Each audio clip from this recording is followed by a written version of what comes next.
Pemirsa, tahun 2019 Indonesia bersaing dengan Brazil dan Peru untuk mendapat status tuan rumah Piala Dunia U20. Alhasil, FIFA pada saat itu memutuskan Indonesia menjadi tuan rumah event akbar tersebut. Tetapi penolakan timnas Israel oleh Ganjar Pranowo dan Iwayan Koster untuk tampil membuat FIFA harus membatalkan status tuan rumah Indonesia.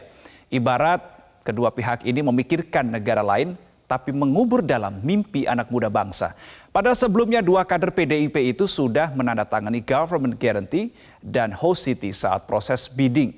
Kira-kira apa dampaknya ketika Indonesia batal jadi tuan rumah Piala Dunia U20? Kita akan coba tampilkan gambarannya saja. Gambarannya terlebih dahulu pemirsa, kita sudah siapkan beberapa data. Teman-teman boleh dibantu untuk tampilkan data yang telah disiapkan oleh tim redaksi Metro Pagi Prime Time. Kerugian modal penyelenggaraan, tentu ini menjadi salah satu hal yang harus kita highlight di sini.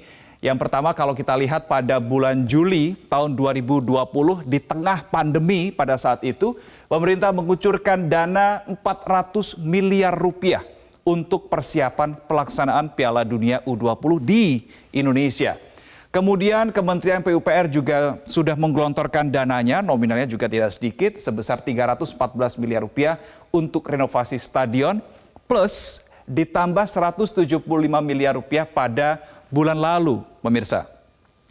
Berikutnya di bulan Juni 2022, Kementerian Pemuda dan Olahraga Republik Indonesia mengalokasikan dana 500 miliar rupiah untuk persiapan Piala Dunia U20. Dan juga kalau kita total begitu ya, kerugian modal penyelenggaraan Piala Dunia U20 2023 kalau ditotal semuanya ini mencapai 1,4 triliun rupiah. Meskipun sekali lagi dalam hal ini sebetulnya peremajaan stadion, renovasi pembuatan infrastruktur tidak ada yang rugi untuk Indonesia karena bagaimanapun ini adalah suatu proses peremajaan. Tetapi karena ini judulnya adalah peremajaan, ini adalah untuk persiapan Piala Dunia U20, maka bisa dikategorikan ini adalah salah satu bentuk kerugian modal bagi Indonesia ketika status tuan rumah dicabut oleh FIFA beberapa waktu lalu. Kita akan menuju ke slide berikutnya. Ini kalau kita melihat dari dampak dari sektor pariwisata. Kita bercermin tahun lalu pemirsa 2022 mungkin bagi Anda para pecinta bola termasuk saya masih tentu ingat bahwa pada saat itu Piala Dunia Qatar dilaksanakan.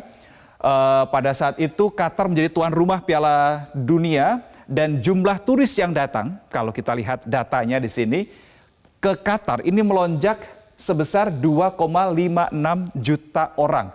Kalau kita bandingkan di tahun 2021, kunjungan turis ke Qatar ini hanya sebesar 610 ribu orang.